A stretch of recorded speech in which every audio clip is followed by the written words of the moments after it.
Fala galera, bem-vindos aí a mais uma aula de Geografia, Geografia 3, módulo 4. Nesse módulo aí vai falar da África e das suas contribuições para a sociedade atual, tanto dos seus aspectos históricos quanto dos seus aspectos contemporâneos, né? Então tá aí, ó, África, marcas do passado e desafios contemporâneos. Só para a gente começar a nossa aula, uma lei em 2003, a Lei 10.639, obriga todos os estabelecimentos de ensino a ensinar a história negra africana. Isso por quê? Porque a África é o continente que baseou, né, de forma bem geral, as nossas culturas brasileiras. Eu digo no plural, porque nós temos várias culturas, né? Samba, a capoeira, algumas comidas típicas que misturaram aspectos negros com aspectos indígenas e europeus. Então, assim, estudar a história africana é estudar também a história brasileira, tá bom?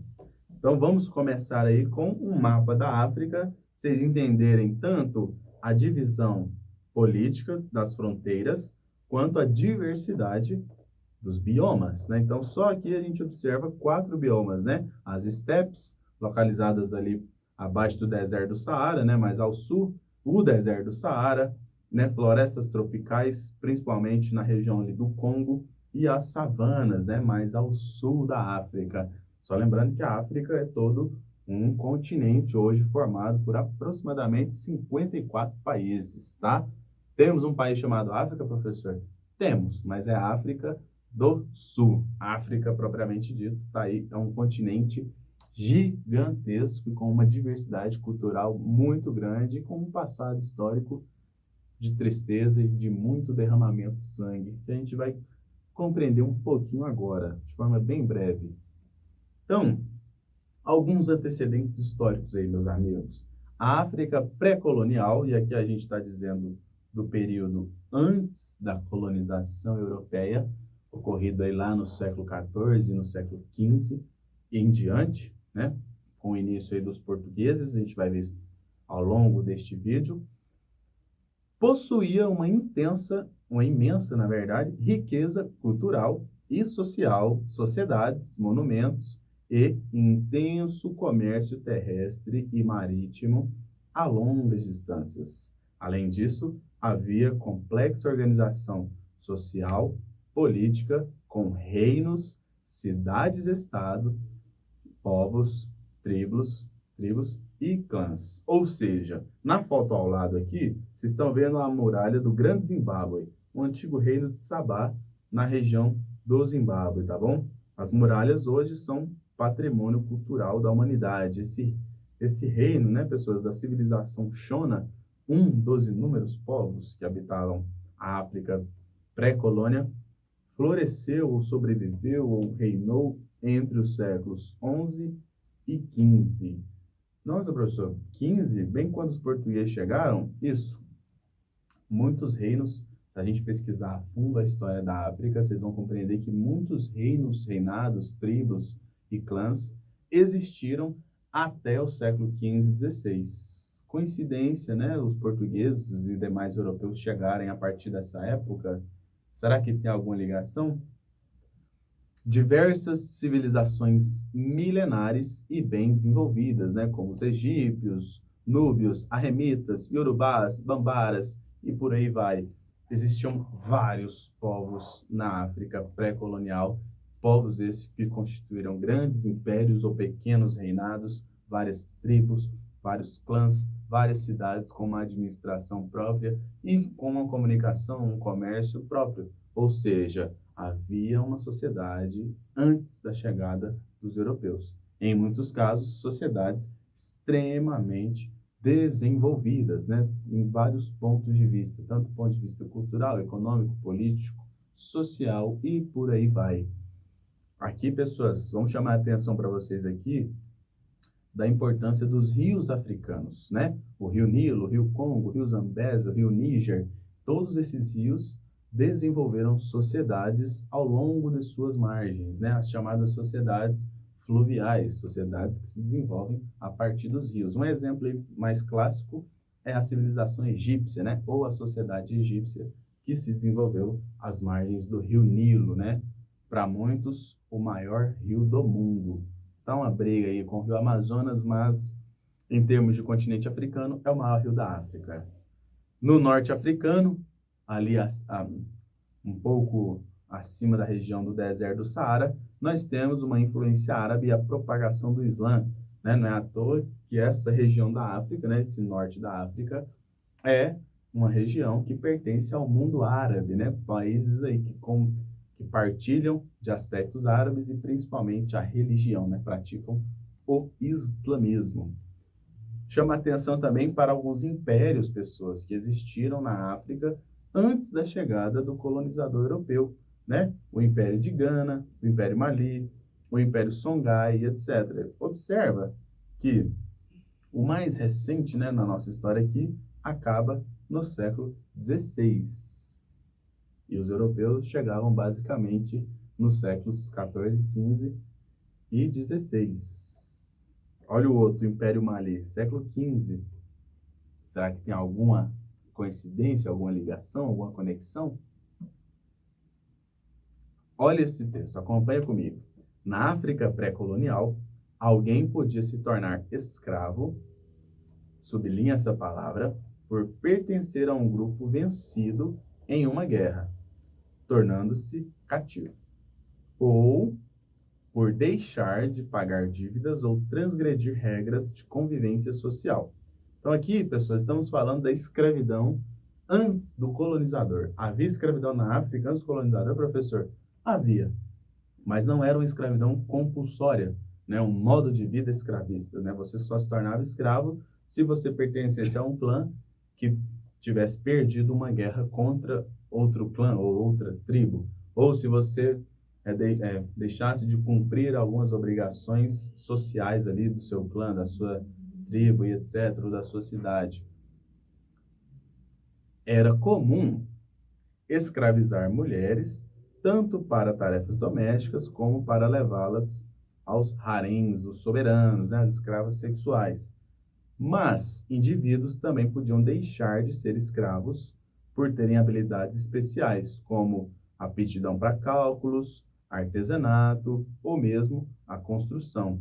Então, vocês observam que o quê? A escravidão que havia na África era bem diferente antes do colonizador do que a escravidão que surgiu na África com o colonizador. Então, antes do europeu chegar na África, pessoas, havia já escravidão? Havia, mas é uma escravidão em casos específicos, né? Uma guerra, uma transgressão de regra social, e você também poderia deixar de ser escravo, né? Se tivesse aptidão, como o texto está dizendo aí, para algum cálculo, ou mesmo para construção, ou se fosse um guerreiro forte, né? Poderia fazer parte do clã vencedor, né? Da tribo vencedora e guerrear contra outras tribos. Então, não era uma escravidão como a que a gente vai ver aqui agora, né? A escravidão, de fato, em si, de forma compulsória, ela chega na África com os europeus, principalmente os portugueses, né? Foram os primeiros no comércio de africanos escravizados, né? Você transformar a escravidão num comércio, né? Num modo de vida econômico. Isso não havia na África antes dos europeus. Só vai ser introduzido a partir da chegada dos europeus, né? Em especial os pioneiros portugueses. Depois vieram outros europeus, né? Os holandeses, os franceses, os ingleses e os espanhóis. Nesse mapa, a gente consegue observar as rotas do tráfico negreiro, né? Tráfico negreiros ocidentais e árabes. Então, o comércio de escravos, ele era muito rentável para quem o praticava, seja o europeu que ia lá em busca de escravo, seja os líderes africanos que prendiam alguns negros, ou no caso milhares de negros, para vender para os europeus. E qual que era a moeda de troca, professor? Gente, as mais variadas possíveis: tabaco, aguardente, doce, açúcar, todo tipo, arma, principalmente arma, né? Os europeus davam esses produtos, davam não, né? Negociavam esses produtos com as lideranças africanas e, em troca, as lideranças africanas forneciam os negros escravizados. E esses negros eram levados para as mais diversas regiões do planeta, né? Como aqui na América do Norte, a América Central e principalmente aqui a costa leste do Brasil, né? Vocês estão vendo aí no mapa em roxo. Então, foi um comércio que houve com a chegada dos europeus e que muita gente ficou rica, porém, mas muita gente foi assassinada, foi feita de escravo e perdeu totalmente a sua identidade original, porque era punido caso cometesse algum tipo de, vamos dizer assim, discórdia ou algo que desagradasse o seu senhor. O tráfico negreiro identificava os africanos como o que, gente? Mercadoria. Então, a escravidão, como a gente conhece, de você tornar uma pessoa um, um item a ser negociado, não havia na África antes do europeu. Isso só acontece com a chegada do europeu. E aí a gente chama atenção para o quê? Um tratamento cruel com esses negros escravizados e principalmente a separação das famílias, algo extremamente grave. Se separar a mãe do filho, a esposa do marido, né? E o filho do pai em busca ou em troca de dinheiro, de riqueza. Qual que é o objetivo disso? O enriquecimento de poucos e o detrimento de muitos? Será que isso tem justificativa? Estima-se que em 1830, no Brasil, como eu disse, falei muitos, são muitos mesmo, gente, ó, 5 milhões de negros escravos no Brasil em 1830. Isso é muita gente. Então, professor, mas esses negros não resistiam, não faziam nada, o que aconteceu? Gente, é claro que eles resistiam, né? Você não vai ser escravo à toa, você não vai ser escravo porque você quer. Então, quando os negros chegaram aqui, muitos eram presos, né, algemas, etc., não tinham o que fazer, a força de um não era páreo para a força dos senhores e das pessoas que levavam esses negros até os navios. Só para chamar a atenção, esse trajeto aqui, ó, que vocês estão vendo aí no mapa, era feito de navio, né, os navios negreiros. Muitos negros eram colocados no porão dos navios. E aí eram viagens que duravam aí 30, 40, 50, até 60 dias, dependendo do peso e da velocidade do navio. E aí os negros ficavam nos porões durante esse tempo todo, convivendo com outros negros, comendo no mesmo local, defecando, fazendo as suas necessidades, e aí a viagem continuava. Muitos morriam no trajeto. E aí, professor, o que faziam com os cadáveres? Estima-se, né, há alguns textos históricos que muitos navios negreiros amarravam pedras no tornozelo desses negros e jogavam em alto mar. E aí eles afundavam, servindo de comida para os peixes. Isso é trágico, gente, isso é muito trágico.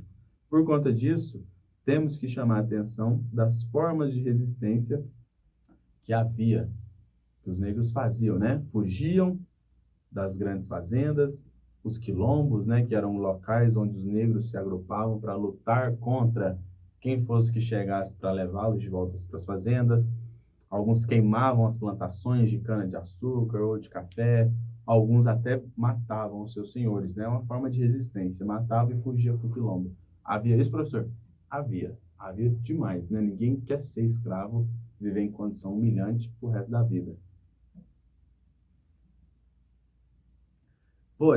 Em contrapartida disso, pessoas, dessa tristeza que foi a escravidão, desde os seus primórdios até o fim, né, quando foi assinada a Lei Áurea, em 1888, a gente tem que chamar a atenção para o legado negro, né? Nossa cultura é muito influenciada pela cultura africana, como eu falei no início, né? O samba, o frevo, a capoeira. Então, tem muitos aspectos que são oriundos da cultura africana no país. Entretanto, há um aspecto negativo, né, desse legado negro. Olha isso, no Brasil aqui, né, no país, também é conhecido o fato de os negros receberem salários inferiores aos brancos, né? Ainda tem essa discriminação racial por conta da cor da pele, né? Não, nem por conta da inteligência e da capacidade, mas muita gente julga pela cor da pele, que é extremamente ruim e que não deve ser passado adiante isso.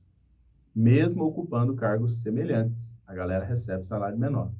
Além disso, a incidência da pobreza é maior entre as populações preta e parda, conforme a classificação do Instituto Brasileiro de Geografia e Estatística, o IBGE. Então, os mais pobres, querendo ou não, ainda assim são a população, populações preta e parda. É trágico isso, né? A razão histórica, processo histórico que esteve no Brasil até 100, 150 anos atrás. É um período muito recente, mas que a gente tem que combater para que não haja esse tipo de preconceito. Aqui, pessoas, a gente tem um mapa da África em relação às colônias africanas que pertenciam a países europeus. Em 1884, houve na Europa o Congresso de Berlim. Nesse congresso, vários países europeus se reuniram para partilhar a África, como se ela fosse um bolo europeu. Não sei qual é a lógica disso. Mas esses países, né, tá aqui, a Alemanha, a Bélgica, o Reino Unido, né, ou a Grã-Bretanha, a Espanha, a França, a Itália, Portugal e o Império Otomano, né, conhecido hoje como Turquia, se reuniram para dividir quem ficaria com qual estado, com qual nação africana, com qual território. E por qual motivo, né? Imperialismo. Esse imperialismo era por conta de exploração de riqueza e recurso natural. Então vamos fazer um paralelo. Se lá no século XV, XVI, os europeus chegavam para pegar os escravos e fazer com que esses escravos trabalhassem em outras regiões do mundo, explorando outras regiões, no final do século XIX e início do XX, os europeus foram para a África para explorar a própria África com mão de obra africana. Ou seja, só continuou a exploração, o saque e a escravização de vários negros. Havia trabalho assalariado, né, em algumas dessas colônias, mas era um salário miserável. Qual é a justificativa do Congresso de Berlim para partilhar a África entre os europeus? Está na tela aí, ó. A ideologia contida nos discursos dos europeus era de que tinham uma missão civilizatória diante de tribos que viviam em estado selvagem. Estado selvagem? O que seria selvagem? O que seria civilização? Vocês viram lá, né? Nos séculos antes dos colonizadores chegar, né, na África pré-colonial, haviam sociedades extremamente evoluídas, né? Reinos consolidados, várias tribos, vários clãs. E aí os europeus falar de povos em estado selvagem é um pouco contraditório, né, diante de um continente que escravizava pessoas, né, e transportava pessoas dentro de navios nos porões. Quem que é o selvagem nessa história?